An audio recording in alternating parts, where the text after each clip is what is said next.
بسم اللہ الرحمن الرحیم۔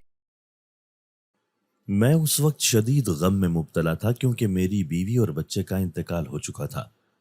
پردیس میں رہنے والے افراد یقیناً میری کیفیت سمجھ سکیں گے۔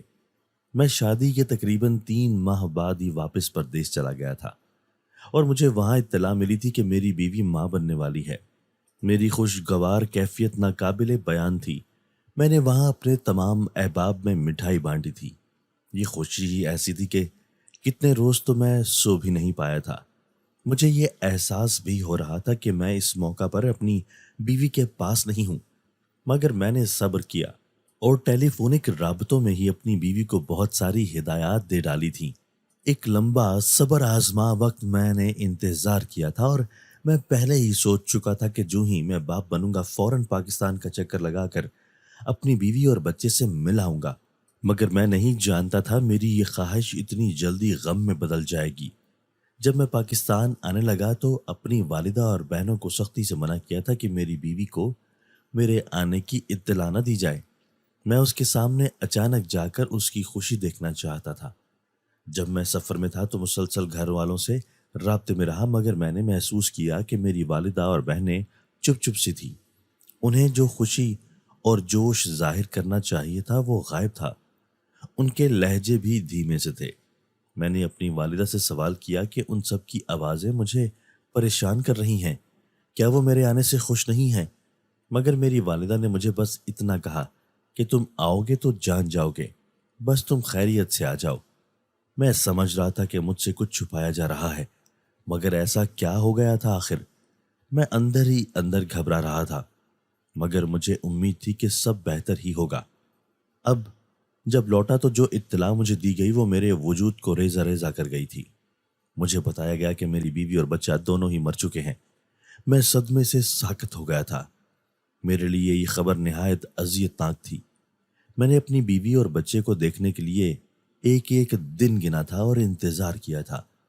میں گمسم سا ہو گیا تھا۔ ساری خوشیاں خاک ہو گئیں اور میں اپنے کمرے میں بند سا ہو گیا تھا۔ میرے گھر والوں نے اس موقع پر میرا بہت ساتھ دیا اور سارا وقت میرے آس پاس رہنے کی کوشش کی، مگر مجھے اپنی اولاد اور بیوی کے بچھڑنے کا صدمہ اندر ہی اندر کھا رہا تھا۔ میں ان کے لیے بہت ساری چھٹیاں لے کر آیا تھا، مگر اب یہاں رکنا محال ہو رہا تھا۔ اس صدمے اور غم کی حالت میں میری طبیعت گری گری سی رہنے لگی تھی۔ میرے کچھ احباب، قریبی رشتہ داروں اور جاننے والوں نے میری یہ حالت دیکھی تو میرے گھر والوں کو میری دوسری شادی کرنے کا مشورہ دیا۔ سب کا ماننا تھا کہ میری یہ حالت ایک اچھی جیون ساتھی کے سہارے سے ہی سنبھلی جا سکتی ہے۔ خاندان کے کچھ لوگوں کے اس مشورے میں ان کا اپنا مطلب بھی شامل تھا، کیونکہ میں بیرون ملک بہت اچھی نوکری کرتا تھا اور بہت پیسہ کماتا تھا، تو فطری طور پر سب کی کوشش تھی کہ ان کی بیٹی کا گھر بس جائے گا۔ مجھ جیسے مرد کے ساتھ کوئی بھی خوش رہ سکتا تھا، نہ کوئی روک ٹوک اور نہ ہی میں سر پر سوار رہتا تھا۔ میری بیوی کو بھی میں نے کبھی پیسوں کی کمی نہیں ہونے دی تھی، مگر میری وہ بیوی بہت وفا پرست اور محبت کرنے والی لڑکی تھی اور قدرتی طور پر میں اس کی جگہ کسی کو نہیں دے پا رہا تھا۔ میں یہ سوچ کر بھی گھبرا اٹھتا تھا اور شاید یہی بات میرے گھر والے بھی محسوس کر چکے تھے، اس لیے وہ اس معاملہ میں خاموشی اختیار کیے ہوئے تھے۔ ابھی میں اس صدمے اور پریشانی سے نہیں نکلا تھا کہ ایک روز میری والدہ میرے کمرے میں آئیں۔ میں انہیں دیکھ کر چونک گیا تھا، کیونکہ ان کے چہرے پر جو تاثرات تھے وہ مجھے کسی بڑی خبر کا اشارہ دے رہے تھے۔ میری والدہ نے اس روز جو مجھ پر انکشاف کیا وہ مجھے اندر تک ہلا کے رکھ گیا تھا۔ وہ مجھے بتا رہی تھی کہ انہوں نے حالات کے پیش نظر مجھ سے ایک نہایت ضروری بات چھپا لی تھی، اور ان کے خیال میں اب میں اتنا سنبھل چکا تھا کہ مجھے وہ خبر دی جائے۔ میں متوجہ ہوا تھا۔ میری ماں مجھے بتا رہی تھی کہ سب یہی سمجھتے ہیں کہ میری بیوی اور بچہ مر چکے ہیں، جبکہ در حقیقت ایسا نہیں ہے۔ انہوں نے سب جھوٹ بولا تھا۔ میری بیوی ضرور مری تھی مگر بچہ نہیں مرا تھا۔ میں یہ سن کر جھٹکا کھا کر رہ گیا تھا۔ میں نے صدمے اور حیرت سے اپنی ماں کو دیکھا تھا۔ جب میرا بچہ زندہ تھا تو پھر اس میں چھپانے والی کیا بات تھی؟ میں کم سے کم اپنے بچے کو دیکھ تو سکتا تھا، پیار تو کر سکتا تھا۔ میں شدید غم میں مبتلا ہو گیا تھا۔ میری بات پر میری ماں نے کچھ تعصب سے مجھے دیکھا اور کہا کہ ہم یہ احتیاط کرنے پر مجبور تھے اگر تم دیکھو تو تم بھی ہماری احتیاط سمجھ جاؤ گے۔ میں ناسمجھی سے ان کی بات سن رہا تھا۔ مجھے ان کی بات سمجھ نہیں آئی تھی۔ بھلا اپنی ہی اولاد کو چھپا کر رکھنے میں کیا احتیاط لازم تھی اور کیا وجہ ہو سکتی تھی؟ میری والدہ نے اچانک اٹھتے ہی مجھے کہا، تم خود دیکھ لینا تمہاری بیوی نے کس کا بچہ پیدا کیا ہے۔ اگر تم نے اپنے بچے کو دیکھنا اور ملنا ہے تو دودھ کا پیالہ لے کر میرے کمرے میں آ جاؤ اور خود اپنے بچے کو دیکھ لو۔ میں نے تیزی سے اپنی والدہ کے کہنے پر عمل کیا اور کچن میں جا کر جلدی سے دودھ کا پیالہ بھر کر ماں کے کمرے میں پہنچ گیا۔ ماں نے اپنے بستر پر ایک ڈبہ رکھا ہوا تھا۔ میرے کہنے پر ڈبہ کھولا تو سامنے پڑے وجود کو دیکھ کر میرے منہ سے بے ساختہ چیخیں نکل گئی تھیں۔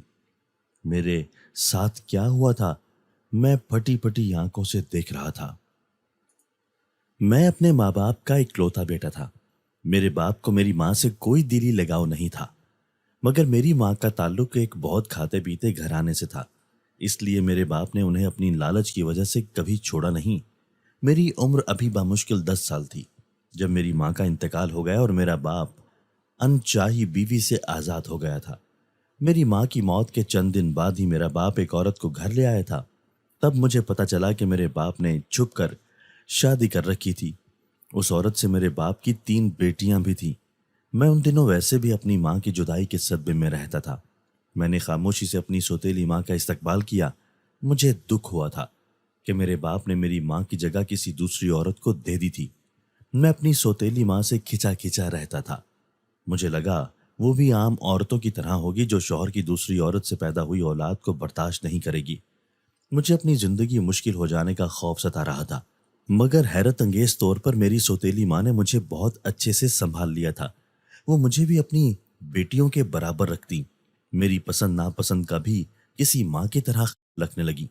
میری زندگی میں ان کے آنے کے بعد خاص کوئی بدلاؤ نہیں آیا تو میں رفتہ رفتہ مطمئن ہونے لگا۔ گھر میں سکون کی فضا قائم رہنے لگی تھی۔ میں اپنی بہنوں کا خیال رکھتا تھا اور میری بہنیں میرے ارد گرد گھومتی رہتی تھیں۔ میری اور بھی 2 بہنیں پیدا ہوئی تھیں جن کے لیے میں دل سے خوش ہوا تھا۔ جو میں جوان ہوا، اپنی ماں کے رویے سے میں بھول گیا کہ وہ میری سوتیلی ماں ہے۔ ہم جوان ہوئے تو ایک روز میرے باپ کا انتقال ہو گیا۔ ہم سب گھر والے غم میں مبتلا ہو گئے تھے۔ ہم نے ایک دوسرے کو سنبھالا اور میں اپنی زندگی کو سنجیدگی سے لینے لگا تھا۔ میں نے اپنی ماں اور بہنوں کو سنبھال لیا تھا اور اپنی تعلیم مکمل کرتے ہی بیرون ملک اچھی نوکری کی تلاش کرنے لگا۔ مجھے جلد نوکری بھی مل گئی تھی۔ میری تنخواہ بہت اچھی تھی۔ میں نے اپنے گھر والوں کو سنبھال لیا تھا اور انہیں عیش و عشرت کی زندگی دینے لگا تھا۔ میری اس محنت پر کچھ جاننے والوں نے مجھے سمجھانے کی کوشش بھی کی تھی کہ میں اپنی زندگی اس عورت اور اس کی بیٹیوں پر ضائع نہ کروں۔ وہ لوگ مجھے استعمال کریں گے اور ساری عمر خود سے باندھے رکھیں گے۔ مجھے کسی کی بات پر یقین نہیں تھا۔ ہمارے درمیان کبھی سگے سوتیلے کا فرق نہیں آیا تھا۔ میری نوکری کے بعد میری ماں اور بہنوں نے بہت مان اور چاہ سے میرے لیے لڑکی تلاش کی تھی۔ میں پہلی بار چھٹی لے کر پاکستان پہنچا تو میری ماں نے بہت ارمانوں سے میری شادی کر دی۔ میری شادی ہوتے ہی سب الٹا سیدھا بولنے والوں کی زبانیں بند ہو گئی تھیں۔ میری بیوی نہایت غریب گھرانے سے تعلق رکھتی تھی، مگر وہ بہت خوبصورت اور خدمت گزار لڑکی تھی۔ اپنی بیوی سے میں بہت مطمئن تھا اور اپنی ماں کا شکر گزار بھی تھا جنہوں نے زندگی کے کسی موڑ پر مجھے اکیلا نہیں چھوڑا تھا اور ہمیشہ کی طرح میرے لیے خوشیاں جمع کر کے میرے قدموں میں ڈھیر کر دی تھی۔ میری بیوی بھی دوستانہ مزاج رکھتی تھی اور چند ہی دنوں میں سب گھر والوں سے گھل مل گئی تھی۔ میری چھٹیاں ختم ہوئیں تو پاکستان سے جاتے ہوئے میں فطری طور پر اداس تھا، مگر مجھے یہ اطمینان تھا کہ میری بیوی کا میرے پیچھے بہت خیال رکھا جائے گا، اور میرا یقین سچ ثابت ہوا تھا۔ میری بیوی ہر بار رابطہ ہونے پر میرے گھر والوں کی تعریفیں کرتی تھی۔ وہ میرے لیے اداس تھی مگر خود کو اکیلا محسوس نہیں کرتی تھی۔ میری بہنیں اس کا بہت خیال رکھتی تھیں۔ میں خوش تھا کہ مجھے زندگی میں ہر خوشی اور کامیابی بغیر کسی رکاوٹ کے اتنی آسانی سے مل رہی تھی۔ میں خود کو جتنا خوش نصیب سمجھتا تھا کم تھا، مگر میں نہیں جانتا تھا میری خوشیوں کو جلد نظر لگنے والی ہے۔ میری خوشیاں بہت کم عمر کی تھیں۔ مجھے باپ بننے کی خوشخبری دی گئی تو میں ہواؤں میں اڑنے لگا تھا۔ مجھے لگ رہا تھا میری زندگی مکمل ہونے والی ہے۔ میں نے سوچ لیا تھا کہ میں باپ بنتے ہی اپنی بیوی اور بچے سے ملنے پاکستان جاؤں گا۔ میں خاموشی سے تیاریوں میں مگن تھا۔ ہر اگلا دن جہاں میرے اندر سرشاری بھر رہا تھا، وہیں میرے لیے انتظار کرنا بھاری بھی ثابت ہو رہا تھا۔ اللہ اللہ کر کے جب وہ دن آیا میں پاکستان کے لیے روانہ ہوا تو بہت کچھ سوچ لیا تھا۔ میرا دل خوشیوں سے ہنڈولے میں جھول رہا تھا۔ میں نے بیوی سے رابطہ کم کر دیا تھا تاکہ اسے اچانک خوشی دے سکوں، اس لیے میں اپنے گھر والوں پر ٹوٹنے والی قیامت سے بھی بے خبر تھا۔ جب پاکستان پہنچا تب مجھے وہ اندھوناک خبر دی گئی تھی۔ میں دکھ سے بھر گیا تھا۔ میں جو مسلسل خوشیاں پا کر خود کو دنیا کا خوش قسمت ترین فرد ماننے لگا تھا، اب خود کو بالکل خالی خالی سا محسوس کرنے لگا۔ جب جاننے والوں نے دوسری شادی کا مشورہ دیا تو مجھے لگا جیسے کسی نے مجھ سے میری دولت مانگ لی ہو۔ اپنی پہلی بیوی کی جگہ کسی دوسری کو دینا میرے لیے کچھ ایسا ہی اذیت ناک تھا۔ اور تب مجھ پر ایک اور قیامت خیز انکشاف کیا گیا۔ مجھے ایسی حقیقت بتائی گئی جو میری روح تک کو دہلا کر رکھ گئی۔ ابھی میں بیوی بچے کے سوگ میں مبتلا تھا جب ماں نے مجھے اصل خبر دی اور بتایا میری بیوی مر چکی تھی مگر میری اولاد زندہ ہے۔ میں اس خبر پر خوش بھی نہیں ہو پایا تھا۔ میری اولاد کو جتنا چھپا کر رکھا گیا تھا کہ سب لوگ یہی سمجھتے رہے میری بیوی کے ساتھ بچہ بھی مر چکا ہے۔ میری والدہ مجھے وجہ بتا نہیں پا رہی تھی، بلکہ مجھے کہہ دیا کہ میں خود اپنا بچہ دیکھ کر فیصلہ کروں کہ وہ کسی کو دکھانے کے قابل ہے یا نہیں۔ میں دودھ لے کر جب کمرے میں جا رہا تھا تو میرے دماغ میں طرح طرح کے وسوسے پھیل رہے تھے۔ مجھے لگا کہ شاید میرے بچے میں کوئی عیب ہوگا جس کی وجہ سے میرے گھر والوں نے اسے چھپا کر رکھا تھا۔ مجھے اس سب سے کوئی فرق نہیں پڑ رہا تھا۔ میرے لیے میری اولاد اب بھی سب سے زیادہ اہمیت کی حامل تھی، چاہے اس میں کوئی عیب بھی تھا۔ میری سوچ بھی اس حد تک نہیں پہنچی تھی جو دراصل میرا بچہ تھا۔ میں جو کسی عیب دار یا کمزور مفلوج بچے کا سوچ کر ڈبہ کھولنے پر آگے بڑھا تھا، سامنے نظر پڑتے ہی میرے رونگٹے کھڑے ہو گئے تھے، کیونکہ ڈبے میں کوئی انسانی بچہ نہیں تھا بلکہ وہ کوئی نہایت کمزور اور سیاہ رنگ کا بلی کا بچہ تھا جسے میری والدہ نے میرا بچہ کہا تھا۔ میں صدمے سے چیخ کر رہ گیا تھا۔ میں نے بے یقینی سے اپنی ماں کو دیکھا اور حیرت سے سوال کیا کہ کیا یہ میرا بچہ ہے؟ ایسے کیسے ممکن تھا؟ ہم دونوں انسان تھے تو بچہ ایسا کیوں ہوا؟ میرے لب پر بہت سے سوالات تھے اور میں ابھی تک بے یقینی میں گھرا ہوا تھا۔ میری والدہ نے گہرا سانس بھرا اور دودھ کا پیالہ اس بچے کے سامنے رکھ دیا جو میرا تھا، مگر میرا دل ماننے کو تیار نہیں تھا۔ میری ماں نے بھیگی آواز میں مجھے جو تفصیل بتائی وہ میری روح فنا کر گئی تھی۔ میں ہک دھک رہ گیا۔ میرے لیے اپنے قدموں پر کھڑا ہونا مشکل ہو رہا تھا۔ میں لڑکھڑاتے ہوئے اپنے کمرے میں لوٹ گیا اور اپنی قسمت پر بے ساختہ رو پڑا۔ میں کتنا بدنصیب انسان تھا جس کی محبوب بیوی مر چکی تھی اور واحد اولاد انسان نہیں تھی، اور جو کچھ میری ماں نے بتایا تھا وہ میری روح کو چیر گیا تھا۔ میری ماں نے مجھے بتایا کہ میری بیوی نے جب وہ عجیب و غریب بلی کا بچہ پیدا کیا تو ڈاکٹر نے تبھی کہہ دیا تھا کہ یہ لڑکی کبھی انسانی بچہ پیدا نہیں کر پائے گی، اور اس کی وجہ میں تھا۔ میری جین میں کوئی مسئلہ تھا جس کی وجہ سے میرے کبھی بھی بچے انسان پیدا نہیں ہو سکتے۔ میں اپنی قسمت پر رو رہا تھا۔ اگر کبھی اپنی بیوی کے غم سے سنبھل بھی جاتا تو شادی کرنے پر مجھے ایسی اولاد ہی ملتی۔ میرا دل تڑپ رہا تھا۔ میں واپس پردیس جا کر گم ہو جانا چاہتا تھا۔ میرا دل ہر طرف سے اچاٹ ہو گیا تھا۔ اپنے بچے کو بھی میں نے دوبارہ دیکھنا گوارا نہیں کیا تھا۔ ایسا بچہ جو کہیں سے انسان ہی نہیں لگتا ہو، میں اسے کیسے اپنی اولاد مان لیتا؟ اب مجھے سمجھ آ رہی تھی، لوگوں میں مذاق بننے سے اچھا ہی تھا کہ اسے چھپا لیا جاتا۔ میری بہنیں اور ماں اس بچے کو سنبھال رہی تھی۔ میں ان کی ہمت پر جتنا رشک کرتا کم تھا۔ ان کی محبت پر مجھے کوئی شک نہیں تھا۔ وہ میری اولاد کو ہر شکل میں دل سے قبول کر چکی تھی۔ اس زمانے میں چھپائے اتنے پیار سے پال رہی تھی۔ میں نے ہر طرف سے مایوس ہو کر جب رخت سفر باندھا تو میری ماں میرے غم پر رونے لگی۔ وہ مجھے زبردستی روکنے پر آمادہ تھیں۔ ان کا کہنا یہی تھا کہ میں اگر ایسی ٹوٹی پھوٹی حالت میں واپس جاؤں گا تو وہ میری فکر میں مبتلا رہیں گی۔ میری ماں نے مجھے جو جملہ کہا وہ میرے قدم روک گیا تھا۔ وہ بولی کہ ہمیں ان ماں بہنوں میں سے مت سمجھو جو بیٹوں کو پیسہ کمانے کی مشین سمجھتی ہیں۔ ہمارے لیے ضروری ہے کہ تم ٹھیک رہو اور خوش رہو۔ اس لیے وہ مجھے چھٹیاں پوری ہونے تک اپنے پاس روکنا چاہ رہی تھی۔ میں ان کی محبت پر ہار مان گیا تھا۔ انہوں نے نہ صرف مجھے روکا تھا بلکہ میرا بھرپور خیال رکھا تھا اور مجھے اس صدمے سے نکلنے میں بھی بہت مدد کی تھی۔ میری بے سکونی اور بے اطمینانی محسوس کرتے ہوئے میرے سامنے میرے بچے کو بھی نہیں لایا جاتا تھا۔ اسے کیسے اور کہاں رکھا گیا تھا میں نہیں جان پایا تھا۔ اپنی ماں اور بہنوں کی محبت اور توجہ سے میں بہت حد تک سنبھل گیا تھا۔ کچھ وقت باہر دوستوں کے ساتھ گزار لیتا تھا۔ سب میرا غم جانتے ہوئے میرا بہت خیال رکھنے لگے تھے۔ قدرتی بات تھی، اتنے خیال اور توجہ سے میں بھی غم کی شدت سے نکل آیا تھا۔ میرا غم ختم تو نہیں ہوا تھا مگر کافی حد تک ہلکا ہو گیا تھا۔ انہی دنوں میرے دوستوں نے میرے ساتھ گھومنے کا منصوبہ بنایا تاکہ میرا ذہن بٹایا جا سکے۔ میں بھی ان حالات سے فرار چاہتا تھا، اس لیے فوراً مان گیا۔ میں نے اپنی ماں سے بات کی تو وہ بھی مجھے یہی مشورہ دینے لگی۔ میں نے تیاری باندھی اور 3 دن کے لیے دوستوں کے ساتھ گھومنے نکل گیا۔ میرے دوست اچھی اچھی جگہوں پر لے کر گئے تھے، خوب لطف اندوز ہوئے، مگر میں سیر و تفریح پر ان مقام پر جا پہنچا جہاں میں اپنی بیوی کے ساتھ گیا تھا۔ میری افسردگی کم کیا ہوتی بلکہ مزید بڑھ گئی۔ مجھے اپنی محبوب بیوی کی یاد ستانے لگی۔ میں نے جیسے تیسے 2 دن گزارے اور میری حالت بگڑنے لگی۔ میرے دوست گھبرا کر واپسی کا سفر باندھنے بیٹھے تھے۔ میں 2 دن بعد اچانک گھر پہنچا تو ایک اور قیامت میری منتظر تھی۔ مجھ پر اس روز جو حقیقت کھلی وہ میرے ہوش اڑا گئی تھی۔ دراصل میں بنا بتائے اچانک ہی گھر پہنچ گیا تھا۔ میری ماں اور بہنیں ایک کمرے میں باتوں میں مشغول تھیں۔ میں ان سے ملنے کے لیے وہاں گیا تو ان کے الفاظ سن کر تھم سا گیا تھا۔ وہ جو بات کر رہی تھی وہ مجھے ٹھٹکا گئی تھی۔ میری بہنیں میری ماں سے بول رہی تھی کہ اگر بھائی کو کبھی حقیقت پتہ چلی تو ہم انہیں ہمیشہ کے لیے کھو دیں گے، اس لیے بہتر ہے انہیں جلد از جلد واپس جانے دیا جائے۔ اس پر میری ماں بولی تھی کہ کسی کو کچھ خبر نہیں کہ ہم نے اس کی بیوی کو بھگا دیا ہے۔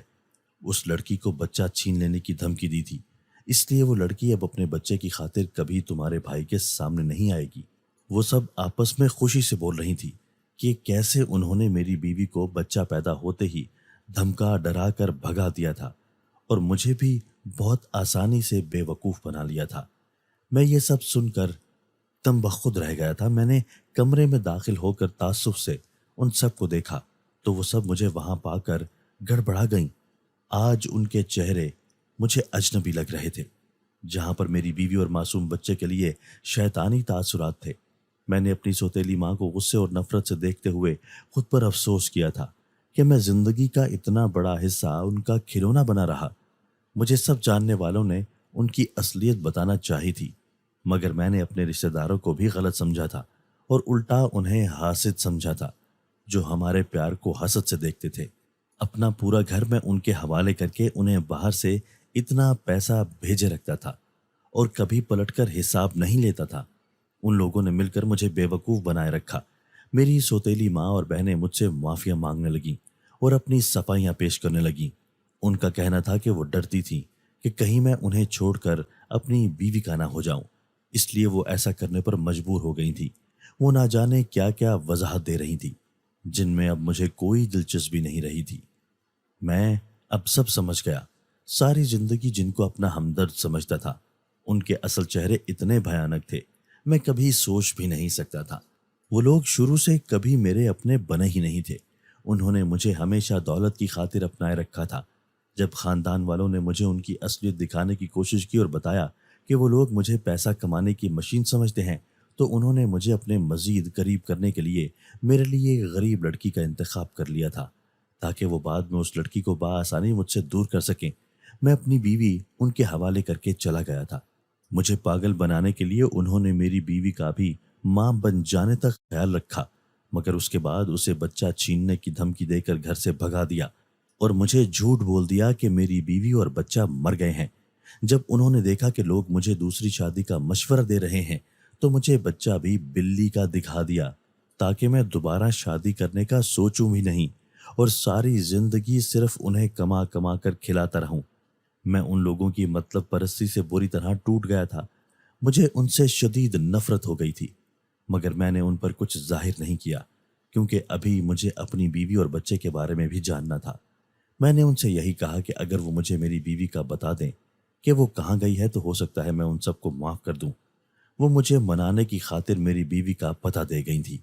میں بے قرار سا بھاگ کر اپنی بیوی کے پاس پہنچا تھا۔ میری بیوی اور بچہ نہایت قسم پرسی کی حالت میں زندگی گزار رہے تھے۔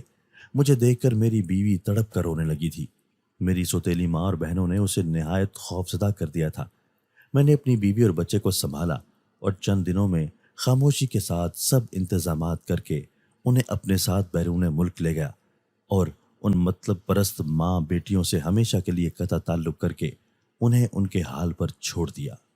دوستو، اگر آپ کو آج کی ہماری یہ ویڈیو پسند آئی ہے تو اسے لائک کیجئے اور اسے اپنے پیاروں کے ساتھ شیئر ضرور کیجئے گا۔